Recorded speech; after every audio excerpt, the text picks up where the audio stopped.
Hello, and welcome to Learning Excel 2013. My name is Mike Henry, and this is the third video from Tutorial 7. In this video, we're going to be taking those cells that we named earlier, and we're going to be using those in a formula.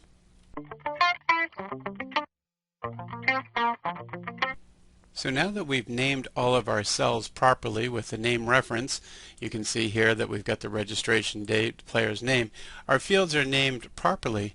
What we're going to do is we're going to start using those in formulas now and how we would use those. So right here you can see we're building a receipt that when someone enters something in here, it automatically is going to fill out our receipt for us. Some key things in here is we're going to need some math in here. Now before, if I was going to put in the parent name, you would go equal B9 because that's where the parent's name is, and that still works. I can do equal B9 and obviously I get the parent name in there. But we also now can do equal and start typing parent. You see as I type in PA, parent comes right up, and that field is a field that's valid to be used, and I just hit the tab key and it fills in the rest for me. So if I want address, I put in here start address. Now notice there is a function called address, so I want to make sure I'm getting the field address, and I hit tab, and I can work right through really quickly, and I'm starting to use the English language for naming instead of cells references of names, or excuse me, letters and numbers, and it makes things a little bit easier for me. Now I'm not going to make you watch me fill in all of these over here, but I do want to show you a key one here. Player name. There is an advantage to still using the old B4 methodology occasionally. Watch what I'm going to do here. I'm going to do equal B4, and you go, well, you get Sandy. That's the same information, but here's the big difference. With this, I can take this and I can pull this down, and because they're relative references, it switches from here to here to here, where if I had put in here equal the player name, and then tried to copy that down, you'll see that I'd end up with Sandy, Sandy, Sandy. There's no relative references with cell names, so I would be stuck with the same thing. So this is really important to understand.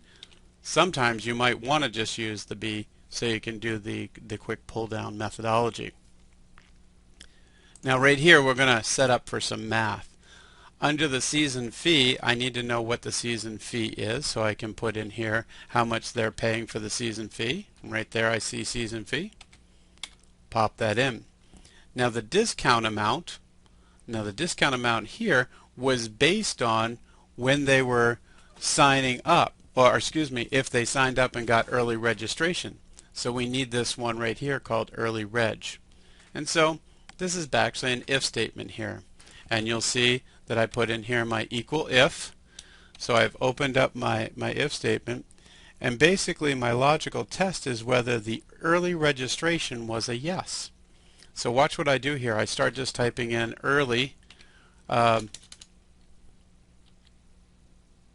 got my early registration right there, and then I put my equal, and because this is a word, I put in my quotation. I put in here yes.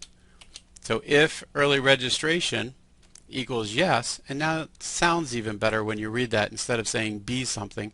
If early registration equals yes, now what they get is the discount amount. So I just type in the discount amount right here. They get the discount amount.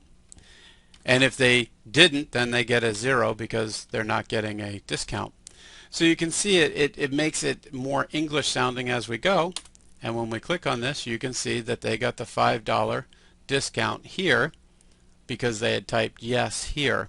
And you can see how our math works. For here, these were named. You can see receipt fee and here receipt discount. And that's a simple mathematics where we're going to take the receipt fee, we're going to take the fee, and we're going to add that to the whoops, I need to hit the tab key here. I'm going to take the receipt fee and I'm going to add that to the receipt discount if they subtract the discount. Subtract the receipt discount right there, and then that will show me what their new fee is. So they're going to be paying $70. So you can see how quickly we can use this to our advantage.